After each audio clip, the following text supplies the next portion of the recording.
Top bosses in the UK earn in 3 days what it takes a whole year for the average worker to earn.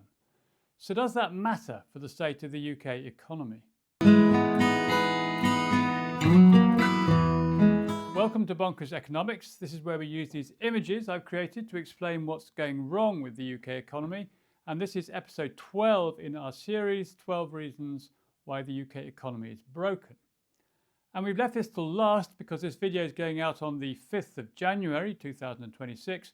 And by the 5th of January, these top bosses here in pink, they will have earned more than this ordinary worker here will earn in a year, which is pretty shocking. And it's changed enormously, as you can see here, because here in blue, the head of the snail, if you like, that's the normal worker, the ordinary worker, the average worker.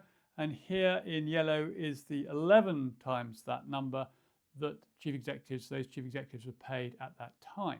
And that's ballooned now to, as I say, 120 times. And that's just an extraordinary difference. So why does it matter? Well, it's not really about fairness, although of course it is about fairness, but that's not the most important thing that's going on here. Because if we take the pay of this chief executive, which as I say is about 3.6 million a few years ago, and we distribute it among a company where there may be 10,000 or more employees, then they're not going to get very much each.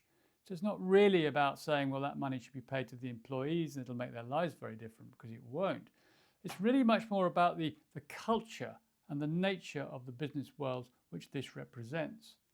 Because what it says is that these companies at their top executive level are really only focused on one thing. And that is extracting as much wealth as they can from the economy, and that means extracting wealth from their producers, from their workers, from consumers, from suppliers, extracting whatever they can in every conceivable way to pass that money on to their shareholders. And that money goes to shareholders in two ways. It goes through a share of profits, which is dividend payments, and it goes also if there's an increase in the share price.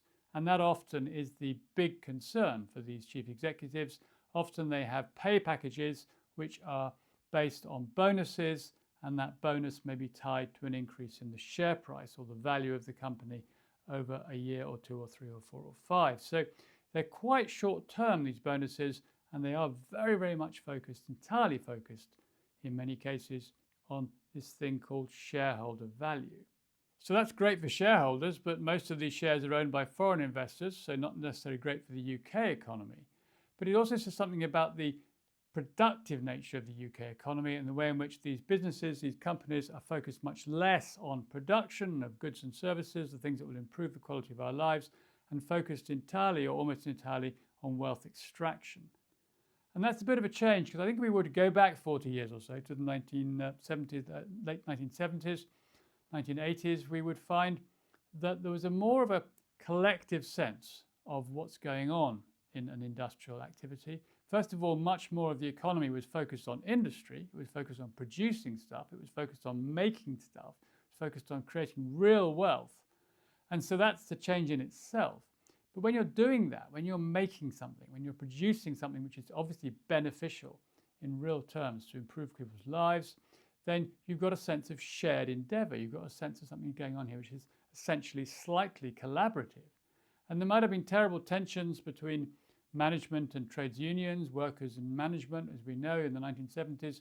But at least, for example, in a car manufacturing facility, in a car factory, at least everybody knew they were trying to make cars. And there's something about that which, as I say, represents a shared sense of purpose. Now, if you're working in a bank, for example, I think it's much less clear what your purpose is. I mean, you can be a small cog in a big machine, and what are you doing? Well, I mean, at the end of it, what is your product? Well, we don't really know. What is the product of a bank? In a sense, you could argue, what is the product of an insurance company? Because insurance is all very well, but those companies are not designed to maximize benefit for the people who are paying their premiums. They're designed to make the difference between premiums and payouts as big as possible, so the profits are as big as possible for their shareholders. So the whole culture of the economy has changed, and that's reflected in this image.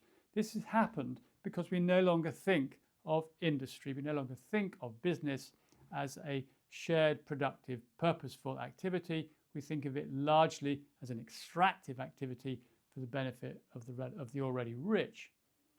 And so the economy is not going to start bouncing back. The economy is not going to do its thing. The economy is not going to improve the quality of our lives. It's not going to go anywhere. It's just going to get worse until we can recover that culture of shared collective activity. And that's a good place, in a sense, to round off this series of 12 reasons why the economy is broken, because this is the fundamental reason, if you like, is that we've lost touch with what the economy is for. We've lost touch with a sense that the economy is there to improve the quality of our lives. It's a phrase I keep using, but it defines what the economy is for, to improve the quality of our lives. And if the economy is only there to extract wealth, the already wealthy, and to make us worse off, having to work harder, having to be paid less, have worse conditions, and produce something which is fundamentally of no value to anybody, which is many of our experiences, then that's not going to improve things. That's a definite backward step. And we've seen ourselves going backwards over a number of decades as the economy has become more and more dependent on financial activity and less about producing real, productive, useful stuff. So, as I say, this picture defines that. These people are being paid these huge sums because they're really good at extracting wealth from the economy and shoveling it out into the hands of their shareholders. They're not being paid that because they're fantastically good at producing really great products and innovating and making our lives better. They're not in that situation because they're really good in relation to their workers or really good in relation to their suppliers or consumers. They're not trying to keep things as cheap as possible for consumers. They're trying to squeeze as much money as they can out of the system. And just to remind ourselves, we've seen that with the English water companies. We've looked at them time and time again in this series because that's the picture of extraction, if you like. The water companies, they're spending as little as possible on new sewage plants and that sort of thing. They're spending as much as they can on rewarding their shareholders. And okay, the system is set up in a ridiculous way by the government to make that happen. But this also is a consequence of government action. The government is not thinking about what's going to improve the quality of our lives in terms of real wealth production. The government's only thinking about maximizing money turnover. And it's still stuck in a headspace where it thinks that if rich people get richer, that money will trickle down to all of us, and it never does. So that's a good place to leave it. Thank you for watching. If you'd like to get the details, the numbers on all these images we've looked at in this series, then you can find that on the website, which is bonkerseconomics.net. And if you've enjoyed this video and the series, then please do press the like button, because that would be really helpful. And if you haven't subscribed, please do so, because there's a whole new series of videos in Bonkers Economics coming up through the new year, which I'll be telling you about shortly. And finally, if you're interested in buying postcards of these images, then they are available on the website too. And they do make really good conversation starters with your friends and family. If you want to talk about the economy, you can look at an image, you can say, well, what does that mean? Turn it over, you'll get the answer, and maybe you get the opportunity to explore it all a bit further in the conversation that might follow. So thanks very much, and look forward to speaking to you soon.